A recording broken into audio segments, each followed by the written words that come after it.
Okay, hello YouTube. Today's video is going to be on the King's Gambit, and it's going to be more specifically on how to defend against the King's Gambit with black when you're playing e4, e5. So once again, if you like content like this and you want to see more content like this, please go ahead and hit that subscribe button and click on your notification icon. So the King's Gambit starts after e4, e5, f4.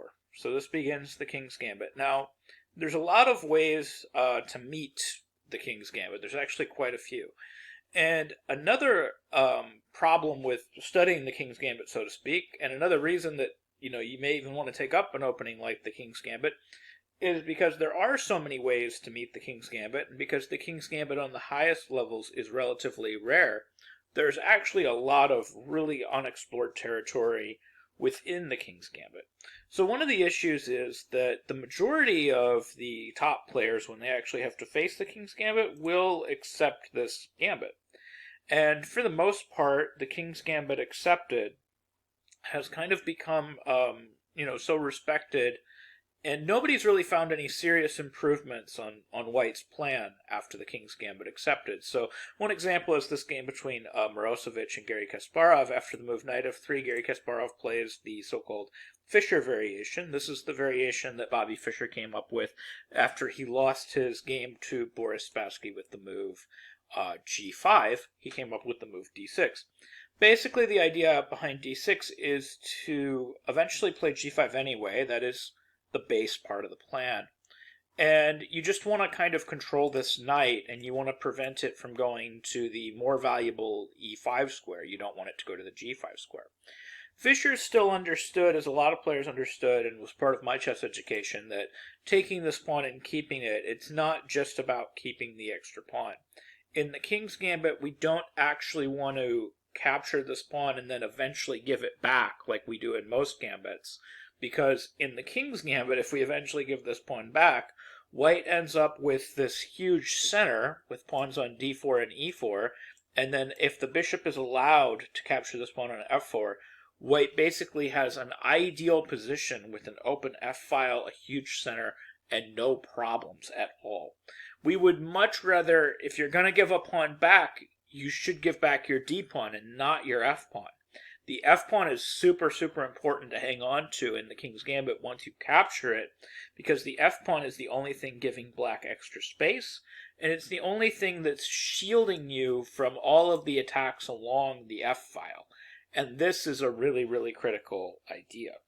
And actually, one of the things that White is trying to do is White has no problem sacrificing massive amounts of material just to crack open that f-file. That pawn on f4 typically nets much more than a pawn, often a piece or more, in order for White to open up that f-file. So if you are playing the King's Gambit accepted, like the big boys do, what you need to understand is it is really critical to hold on to that f-pawn. That f-pawn is a shield. It is okay to play something akin to the modern variation where you play pawn to d5, say, instead of pawn to d6. You can certainly play pawn d5, but the idea behind this move is not to immediately recapture, but to batten down the hatches on that pawn on f4 and just make sure that that shield is fully in place. This is one of the oldest ideas in the King's Gambit accepted. So after d6, just following this Mirosevic versus Kasparov game, we'll see what each side does here. Mirosevic plays d4, and of course Kasparov has to play g5 here. And then h4 gets played to break up the pawns. And it's really important that h4 gets played before black has a chance to play bishop g7, because if White were to play some lazy move like bishop to c4 or say knight to c3, we'll just throw one of these moves in here, black would respond with bishop g7, and then the move h4 can be met with h6. This is a really critical idea. And now black just has the extra pawn with the positional advantage. So let's say after pawn to h6, we have black having this extra pawn.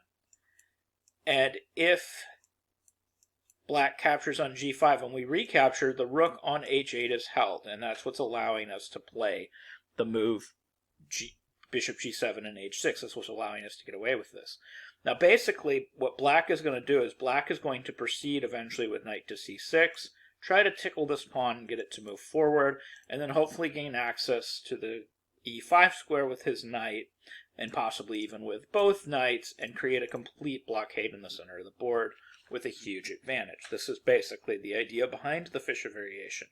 And if black manages to get here, he's basically up an extra pawn, he's got the better center, and he'll eventually end up with the better pieces. And this is just a very good position overall for black. So anybody worth his salt that's going to be playing the white pieces is going to be trying to break this up before that happens, and thus they're going to be playing the move pawn to h4. Then we're going to play g4, and then the move knight g5 got played in this Mirosevic versus Kasparov game, and then Kasparov had to dive into the complications with pawn to h6, which of course allows this sacrifice.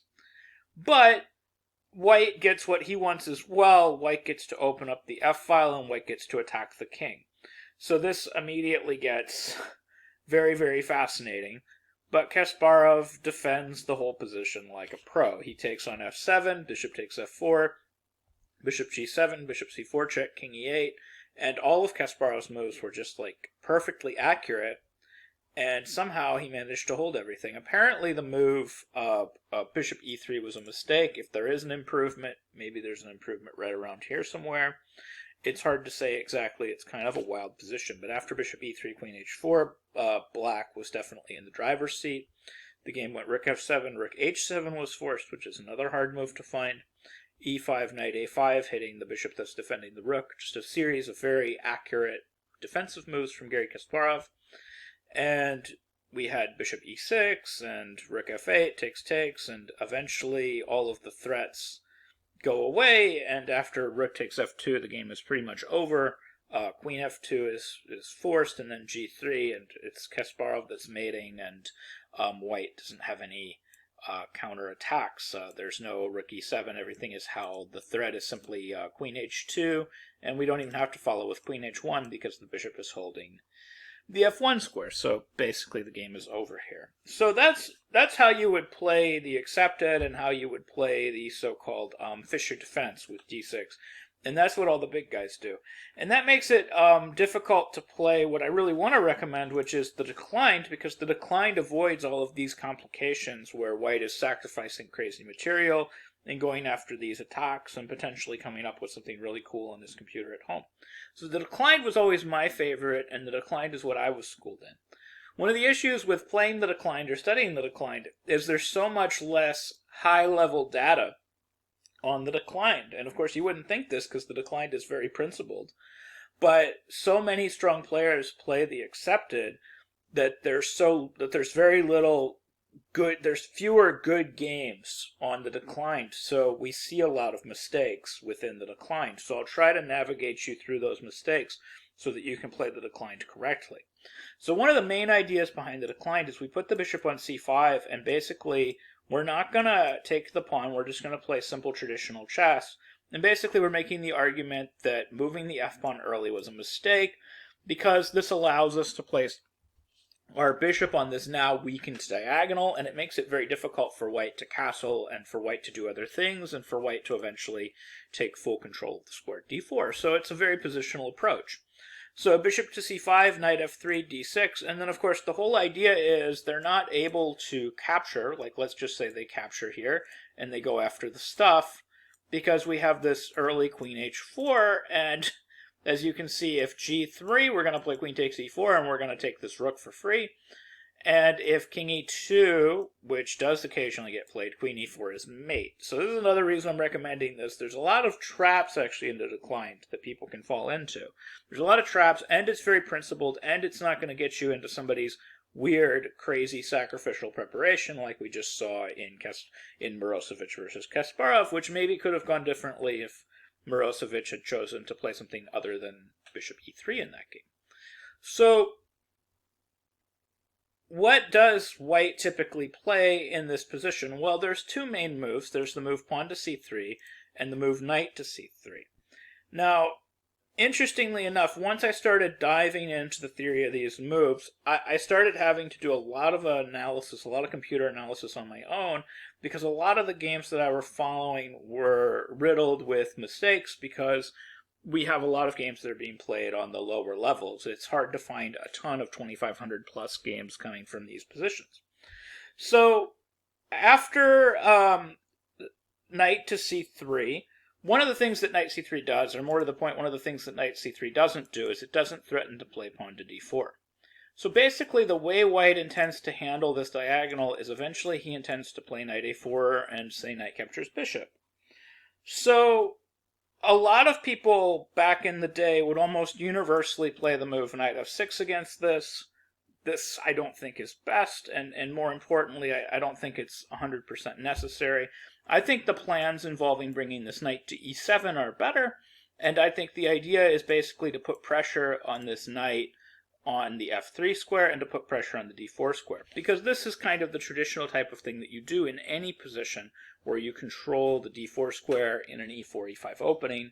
You try to make sure that you can keep control of that square and you keep putting pressure on it as a priority, as opposed to prioritizing castling. So I think that both the moves knight to c6 and the move bishop g4 are better ways to go in this position. Now what's interesting is the move bishop to g4 appears to be playable pretty much regardless of when you play it. It seems like any type of tactic involving bringing a bishop to c4 and taking on f7 never quite seems to work, because it's always going to involve either sacrificing this knight on e5 to a pawn, or playing knight to g5, in which case you would take back with the queen and defend the bishop that you're trying to win. So any type of cutesy tactical approach never seems to work. So really the best white has is to try to break this pin immediately with something like h3, bishop f3, queen f3. And then what's interesting is there's probably a great deal of area that needs to be explored revolving around the moves either knight to c6, which I think is good. And this actually does have a high-level game, although again there was a mistake here. This was a game played between Fedorov and Najir, and this game went after knight c6, bishop b5, which seems necessary because we were threatening knight to d4. And then we have knight on g to e7, pawn to f5, a6, bishop to c4. And then in this game, the game continued with the question mark b5, and Fedorov went on to win with the white pieces, but it could have easily continued with the move knight to d4, which appears after queen to d3, c6 to just simply be advantage black. So that seems like the path that you want to go down if you want to play this. White's pieces seem discombobulated, and black has a traditional better control of the center, which again is traditional for a lot of e4, e5 openings. That's basically what you're trying to do in the decline. You're trying to make this into a normal e4, e5 opening, where you're simply dominating the d4 square and you're keeping that center nice and closed and nice and controlled. So I think that's the path that game should have gone down, and of course it didn't, so you're going to have to kind of explore these moves with knight to d4 on your own, because that's definitely the path that you need to go down. You need to bring that knight to e7 and play knight d4. So another way we can play this is instead of the immediate bishop to g4, we can of course play the move knight c6. Oh, there was also one other game with bishop to g4. There was bishop g4, h3 takes, and then pawn takes, and they can also play queen takes f4. And there was an interesting game going all the way back to 1877, played between English and Shallop, and I usually don't go back this far for games, but it seems like they played pretty well, at least for the next couple of moves. Knight e7, bishop c4 castles, and then simply rook f1. And then, okay, already here he made an error. He played the move queen e8 to defend the pawn on f7. But apparently this was totally unnecessary. He could have just played the move knight to g6, continuing with the move knight to c6, etc., to attack this queen. It's apparently totally unnecessary to defend this pawn. And if he had done this, and bishop f7, king h8, we can see that we still have a pin right here with the rook to the queen. And also, the knight is directly attacking the queen, so it would be beneficial to sidestep all of this. And then we can put pressure on that bishop on f7, make it move. We can take, keep the king in the center, queen f6, knight c6, and this is actually slight edge black, even though black is down a pawn here, because it's very difficult for white to ever finish his development on the queen side. And as you can see, once again, we have firm control of the d4 square in this case. So I think that's, again, another direction you could have gone to play the move bishop g4 immediately. So the other way you can go is you can play the move knight c6 with the idea of playing bishop to g4. And then the main move here is bishop b5, but I'll point out that like a lot of my opponents will try the move bishop c4, and you can do the same thing here. You can play bishop g4, and hilariously, a lot of games do end with people thinking they can play bishop f7 here, which of course they can't. After king f7, knight g5, queen g5, the queen simply holds the bishop and the game is over. And of course, knight e5 fails for similar reasons. So they have to pretty much play bishop b5, and then the main idea is to play knight a4. And it took a little while for some strong players to get a hold of this after bishop g4, because, I mean, obviously there's no real problems with black's position. People were playing knight a4, and of course when weaker players were playing this position with black, they were retreating this bishop to b6, which is really pointless, because we're racing to finish our development, and of course they have to take the bishop before they can castle. So why not let them put in the effort? Why should we? So the strong players that finally got a hold of this started playing the move. Some 2,500 plus players just started playing the move castles kingside. And then, of course, c3, ef4, bishop f4, knight g6. Interestingly enough, in the one game where this was played, somebody did play the move f5, and that's a little hazy as to whether or not that's a good move. But f5 is a very interesting idea, not just in this position, but in other positions. It appears to be the way to go in quite a few lines in the Queen's Gambit, in the King's Gambit declined. But the best move is knight g6, and after knight g6, this would have just been slight advantage black. So this is another way to go in the knight c3 line. So the other way that people can go is they can play the move pawn to c3, and this is the main variation that I kind of want to focus on for the remainder of this video. Now, what I learned when I was a kid was people play pawn to c3, and you just immediately pull this bishop back. You get it out of the line of fire. And then the main line here is the move knight a3, because apparently d4 is supposed to lead to slight advantage black, and that's what I was taught when I was a kid, but more on that in a minute. So they can play the move knight a3, and then really what we're supposed to do here is the old theory is to play something like knight f6. And, I mean, this is certainly playable. They can play something like fe5, fe5, knight c4. Then we take, they take, takes, queen e2, bishop f5. And black's position is, roundabouts level. But black can continue playing for an advantage here. He's actually got pretty good development. He's got attacks, and black's actually doing fine. And actually, the one game that I'm following, this was Hector versus Giordes. And it was played back in 1995, and black actually went on to win. So it's perfectly playable to play the move knight f6, but it is also perfectly playable to play Sokolov's move here, and this is what happens when stronger players get a hold of these positions. They start coming up with much better moves. It is very possible to play the move pawn to f5 here. And this is a really critical idea in positions where white plays c3 with the intention of playing d4. You actually want to leave the d5 square open. You don't want to play pawn to d5, because down the road when they play moves like pawn to e5, like say after d4 takes, you want this pawn to be on d6 to be able to capture and allow the queen to put pressure here. So when you're trying to break up white's position in the middle of the board, it actually makes a lot more sense to play the move f5. Interestingly enough, this is kind of the same reason white's playing f4 in the first place in the King's Gambit. We're trying to trade that wing pawn for that central pawn to get that central pawn majority advantage. So it makes sense for black to throw this back in white's face, pretty much using the exact same idea. So we have f takes e5, d takes e5, d4 got played in this game, e d4, and then pawn to e5 got pushed, bishop e6. And you can see the difference here in terms of position. We're basically keeping firm control of this file, which wouldn't have been possible if this pawn hadn't kind of hung out on the d6 square, waiting to trade, and it wouldn't have been possible if we'd used any other kind of move order, so to speak.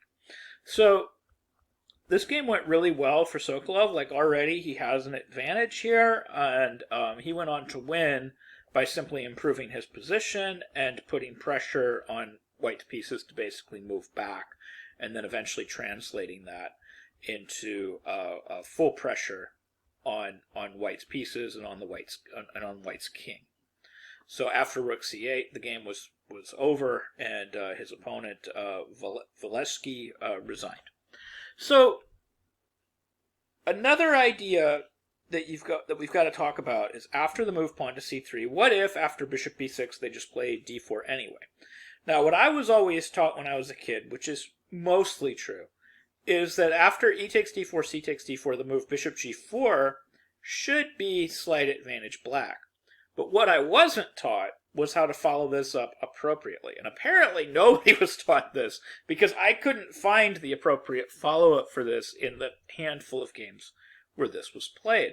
It seemed like a lot of people were very incorrectly playing the move d5 later, which is just simply a mistake. It seems like we need to play the move f5 as the appropriate follow-up because we need a way to meet the move d6. I think the rest of it, pretty much people were on the ball. They understand that they need to put pressure on the d4 square, and they understand that they need to utilize this pin. But the move pawn to f5 is a critical idea in just about every variation, needs to be played. So, for example, if bishop b5 check, we're going to be playing c6, bishop e2, and then instead of knight f6, which is getting played repeatedly and appears to be wrong, because it leaves us only open to the option of playing d5 later to straight back in the middle, we should probably just play knight e7. And then after bishop e3, we can continue with f5, and we're leaving that d5 square open. We're preparing, if they play moves like e5, where we're preparing to play d captures e5, we're leaving the d5 square open, and we're putting pressure on d4. So for an example, if e5, we could play knight d5, simply hitting the bishop on e3, hitting the pawn on f4, and putting pressure on d4, and apparently white doesn't have a good reply, and white is going to drop a pawn. By the way, this position has never happened. And the reason it's never happened is the f5 idea seems to be sort of like a black box that almost nobody's played. Really, the only time f5 was played was when Sokolov played it against the move knight a3. But really, f5 is even stronger when white has played d4, e4, c4, bishop g4. This idea of playing this early f5 is even stronger against this particular setup. And it appears that black is almost just winning material in every line here. So for example, like queen d2, we would take, just take everything. And at the end of all this, we're just up material. We're up a clean pawn and about to be up a second clean pawn. So, and another example would be even just retreating this bishop all the way back to c1. We would simply take, and then eventually we just take on d4, and we're just up the clean pawn. It seems nearly impossible for white to actually hold his center together. So like another example would be bishop d2, takes, we just rip. So this is what we're going for. So it's something like this. So other ways that they can play this, instead of this bishop b5 check, you might be wondering, well, what if they just play a move like, say, bishop e3? We can, again, just play f5 immediately with this exact same idea. So now if e5, d takes e5, they can't even take back this way because of this pin. So after fe5, we're going to play the move knight c6, putting pressure on d4, bishop g4, knight e7. And as you can see, this is already looking very similar to the Sokolov game. And black simply has a major advantage in this position. Okay, so that's my total treatise on how to play the King's Gambit declined, and also how to play against the King's Gambit in general. By far and away, the best line according to theory today is to simply accept the King's Gambit and then hang on to that f-pawn for dear life. And probably still the best theory today is probably something like the Fischer variation with the immediate e takes f4 and then immediate d6. But if you're not willing to hazard those lines, I'm personally a person that's not willing to hazard those lines because there's a lot of unexplored craziness that can still happen there. I would actually recommend the King's Gambit declined, and then you're actually flipping the script on your opponent. The King's Gambit declined, as far as the King's Gambit goes, is a very unexplored area for both sides. It seems very unexplored for both white and for black. There's not a huge breadth of 2,500 games or 2,500 plus games to call from, again, because most strong players, they right now are simply accepting this pawn, and actually even in the past, everybody's been accepting this pawn and then just keeping it because they think, well, I'm a good enough player, I can do that. But I actually think the King's Gambit declined is very reasonable. I think black can get a slight advantage with it, or even a major advantage with it, if you understand the ideas and if you play it correctly. And that's my recommendation for how to play against the King's Gambit after e4, e5, f4. And I hope you liked this video. I hope you learned something new about chess. And again, if you like this content and you want to see more content like this, please go ahead and hit that like button and hit subscribe. Thank you very much for watching.